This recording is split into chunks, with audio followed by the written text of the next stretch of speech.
Hora agus tá fáilte rot arás hig my channel YouTube. I'm going to do something different this time.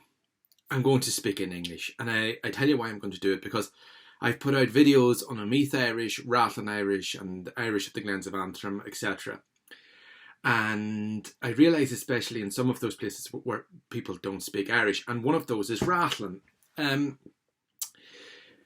I don't know where to start, and I haven't known where to start, and that's why I haven't done this before. I also was a bit concerned about time, etc. So what I'm going to do is I'm going to give a quick talk, I suppose, a quick backgrounder.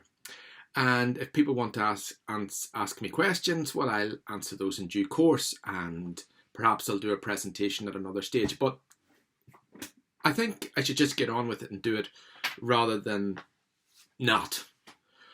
Rathlin, as I say, where do you start? Whenever I do talks on Meath Irish and Oriel Irish, the whole South Armagh, North Louth, Monaghan area, you could add in a bit of Cavan, a bit of County Down to that as well. There's a mountain of books I can take with me, because people like myself, I've written a dictionary of Oriel Irish. There are many people who've studied Crochar McGachain, for example, studied the decline of Irish and how Irish declined in itself. There's Pádraig O'Neill, of course, who's done a great book ahead in Ulster on the area. There's Gerard Trimble, and the list goes on and on and on, and people have always been interested in that. Rathlin and the Glens of Antrim, there just isn't the same interest. Now, I know Sorach and Dialectal, for example, works on the song tradition of Rathlin and the Glens, and I hope to see that out in the future. But there was never the same interest in Rathlin and in the Glens of Antrim. Now, an awful lot of what we know about the Irish of the Glens of Antrim and of Rathlin is because of a Norwegian man, I think he was, Niels Homer, who came in the 1940s, 1930s, and who did a scientific study of the Irish of Glens and the Irish of Rathlin, and as well as that, he studied dialects such as Ireland and Scotland. For example, here it is here, and Kintyre just happened to have this behind me, and other places like that, and other places on the mainland. So we really, really are extremely grateful to Niels Homer, because he did something that no Irish person or Scottish person was really interested in doing. And when he went there, I mean, he did find in the 1940s there were plenty of native speakers in Rathlin. However, it was not the normally used language. There had been a language shift to English by that stage. If memory serves, the population was still quite high in Rathlin at the time. I think it was about 800 at the time. Obviously, that had gone into a very serious decline. I know, I don't want to get in a big debate about it, but I know it had fallen to 68 at one stage, and I know the numbers are a lot healthier now, but obviously that had a huge effect on the Irish language in Rathlin, because you literally had to move away, and most people did, and you needed English to move away. It was quite important. At the same time, and I'll talk about this, there doesn't seem to have been any sort of craze to speak English. People literally moved somewhere else, and perhaps they moved back, and everyone seemed to spend time away in places like Greenock, for example. Now, today, the Irish language is, of course, extinct in Rathlin, entirely so. The dialect is also extinct. As I say, no one studies it apart from myself. I'm not a linguist, or at least I don't work in academia any longer. I'm a journalist, so there's limit to what I can say. Now, I can do, as a party trick, if you like, a good impression of Rathlin Irish. The last time I did a video on Rathlin Irish, I started to feel, wow, this is quite a bit of responsibility now that I'm the only person who can speak this extinct dialect. The reason for that is probably because of a woman called Bella McKenna, Isabel John Rui, Bella John Rua. She was from Clagan in the upper end of Rathlin, you could consider her to be the last native speaker. That can be complicated. She died in 1984. She left the island at the age of 14 to go and work in Belfast, where she lived all her life.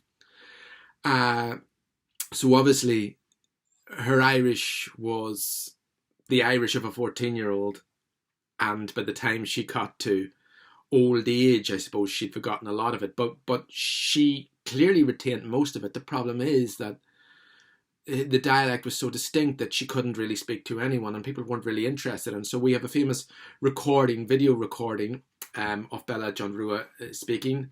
Not an awful lot of people made a lot of sense of it, but I did, and I wrote up the notes in this, and it was a very valuable recording. Because at the time I'd never heard any other recording of Rathlin Irish, but the person speaking to her didn't really understand her very well. I think she understood him a lot better. He spoke a variety of Donegal Irish, and that's the great disadvantage, and I'll come back to that. Her brothers, Donald John Rui, and I can't remember their other brothers' names, apologies for that, he was known as Daniel in English.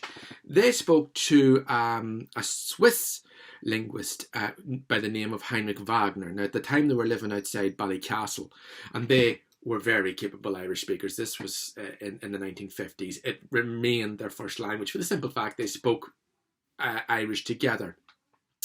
The McCurdy family, Bella John Rui, Mrs. McKenna was born in 1901, and I think in some ways she's probably the last native speaker that I know of who was brought up with Irish. It does seem that almost everyone was brought up with Irish in Rathlin until about the year 1900. Now, what happened in the year 1900? Well, I suspect perhaps the last people who couldn't speak English died.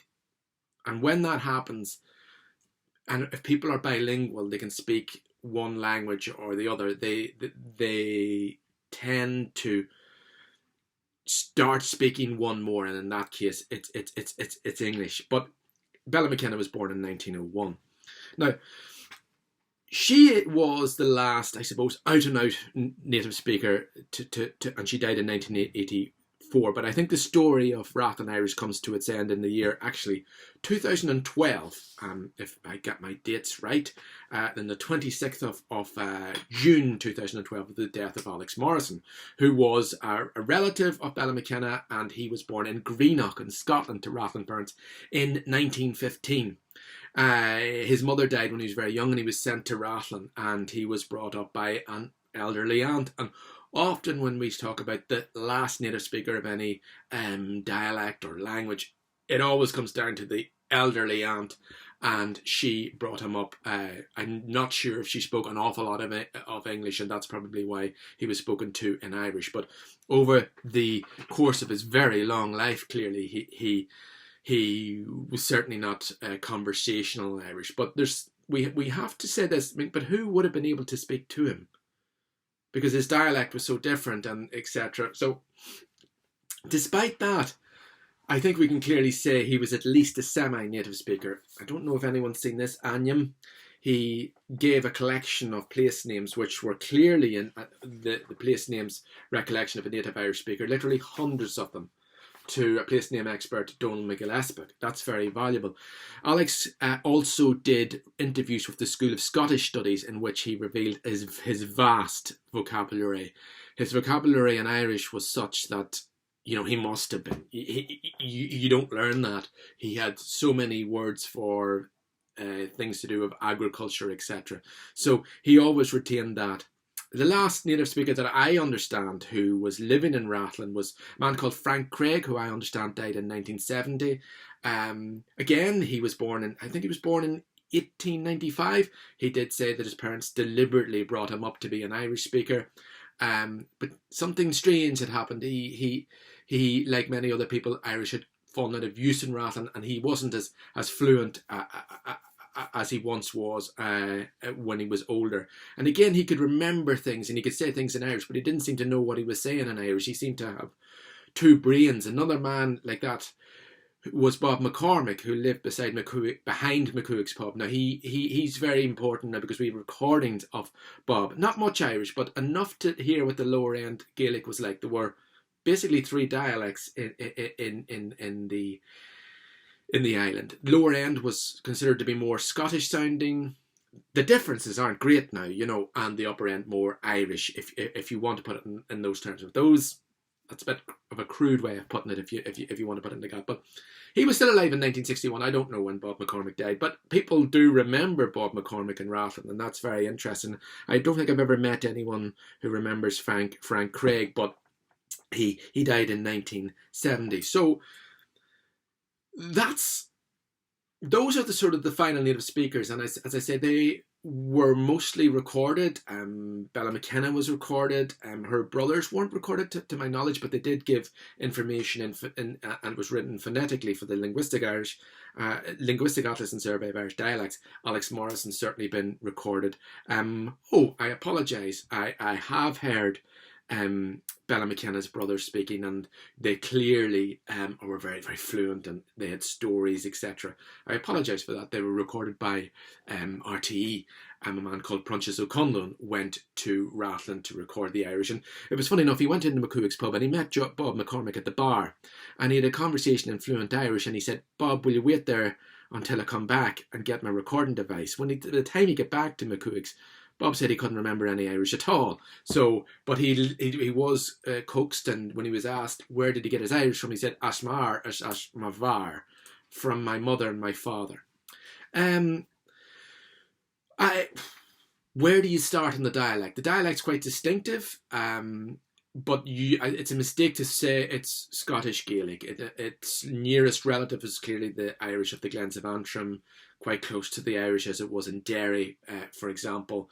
Nearest Scottish dialect was the Gaelic of Arran, not Conchira, not Kintyre. And we think that's because the missing dialect of Galloway and Ayrshire was probably very similar. And there is a theory, and Homer postulates this theory, that the Rathlin people and many of the Glens people have come through the Galloway and Ayrshire, probably driven out perhaps for religious reasons, cultural reasons, language reasons. We're not 100% sure, but that could be an explanation as to why Rathlin is Rathlin. It should be a lot more Scottish. If you look at the graduation in dialects, it should be more Scottish. But the reality is, as Homer said, the distance between Arran and Skye in dialectical terms is less than the distance between Rathlin and Arran. So again, how Scottish Rathlin was gets exaggerated. And I think that gets exaggerated because people really don't know what Rathlin Irish sounded like, or really what Scottish Gaelic sounds like. But people have these very strong opinions, and for me that's sometimes why I don't really like talking about Rathlin Irish, because people like to lecture me about Rathlin Irish, and for the most part I enjoy talking about people, and I enjoy talking to people who know more than me. It's just when it comes to Rathlin Irish, there's not many of them, and I know that, but for some reason people have a very strong opinion about something which they know practically nothing about, and that's fine. But listen, we'll do a wee video here. We'll do videos and we'll see what happens. So we've gone through the native speakers, and we've gone through perhaps the history of the dialect. It was distinctive. Maybe I have in Irish given samples out of the dialect, etc., and so people can hear what it sounded like. In terms of where it sits now, Rathlin people always said that they could understand Donegal people with ease, Scottish people with some difficulty, but that no one could understand them. And I think there's some truth in that. It depends how much effort you're willing to speak. But there were many distinctive features. There's no doubt about that. Another question sometimes people ask, could you learn Rathlin Irish? Well, you need two things to do that.